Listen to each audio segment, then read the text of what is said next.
Welcome back. Okay, put away that lucky rabbit's foot and bring your A game. The very first skill-based gambling game is headed to the casinos in Atlantic City. Joining us right now with a sneak peek of the new machine is the CEO and co-founder of Game Company, Blaine Graboyes.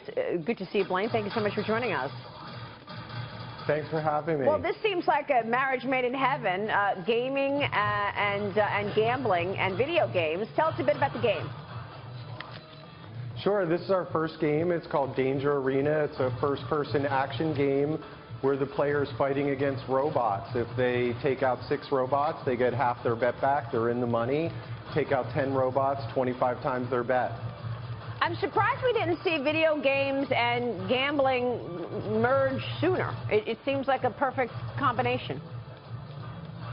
Isn't that always the case with new inventions? After the fact, it seems so obvious, but it was actually a bit of a battle for us to help casinos understand how important gamers were to the future of their business. It took us about 2.5 years till we really got traction with the product. So when should we expect it? How soon does this machine make it to Atlantic City and Vegas?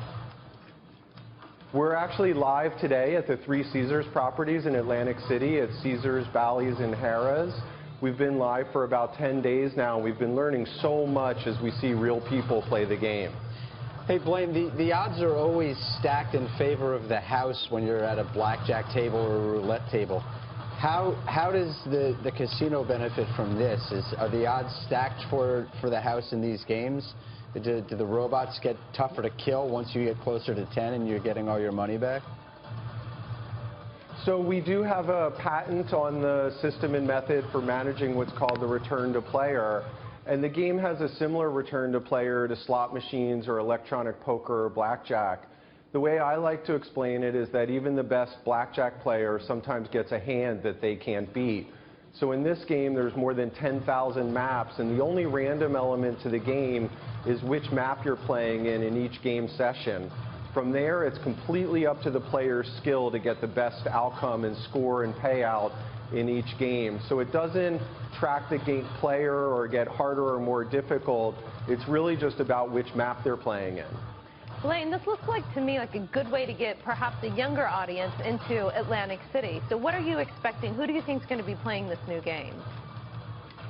Well, I definitely think millennials and Gen X gamers are going to be playing the game, but it was super interesting. Our first player was a Vietnam veteran who played for about an hour with his wife. Really enjoyed the game, and it just shows that everybody likes to play video games and have fun. But absolutely, for the casino, their #1 goal is to attract a new audience and make themselves relevant to the future. Blaine, can you explain, though, because in general, with all of the games, whether you're playing slots or even card games in Las Vegas and Atlantic City, they want the hands to go quickly and the rounds to go quickly. It doesn't really benefit them if you place one bet and then play for an hour. They want you, like, pouring more and more and more money into the house. Absolutely. Player pace is a big consideration for the casino. So slot machines happen at a very fast pace, 8 or 9 seconds for each pull. Our game is about 45 seconds, so each round of the game with each bet is about 45 seconds. But what matters a lot more to the casino is occupancy, how long each machine is occupied every day and for the week. And of course, gamers like to play 3 or 4 hours a day, and so we're already seeing a great deal more occupancy on our game than the average slot machine. So the occupancy more than makes up for the fact that our game takes a little bit longer to play than a typical slot machine. What other initiatives are you working on with casinos to bring in this millennial audience?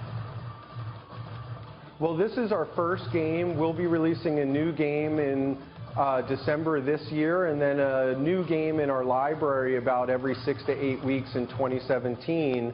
We also have a subsidiary that produces esports, professional video game tournaments and events, and we're working with all of our casino partners to bring esports to the casino as a way to attract and entertain this audience and then get them onto the casino floor to play these games. Hey, Blaine, we talk a lot on this program about small business and how hard it is to start up a business in this environment with the Affordable Care Act and the regulatory environment.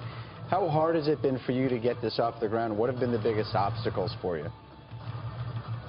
Well, I would say initially for us, doing our first round of funding about a year ago, it was convincing people that this would be approved by regulators.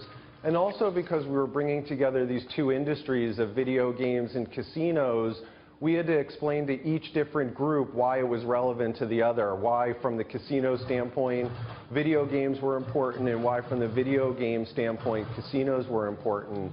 In terms of the regulatory process, it was definitely a collaboration with the Division of Gaming Enforcement in New Jersey, now the Nevada Gaming Control Board and the other regulators. But they've also been very supportive because they want to see innovation and bring new customers and ensure that their business continues into the future as well. So I would say there's a benefit to a company like GameCo being in a regulated market in that it provides a path to bringing our product to the casino floor. It also creates a really great defensible barrier for us against new companies that want to get into the space. All right. Sounds good. Blaine, thank you so much. Blaine Graboyes joining us there. We'll be watching. We'll see you soon, sir.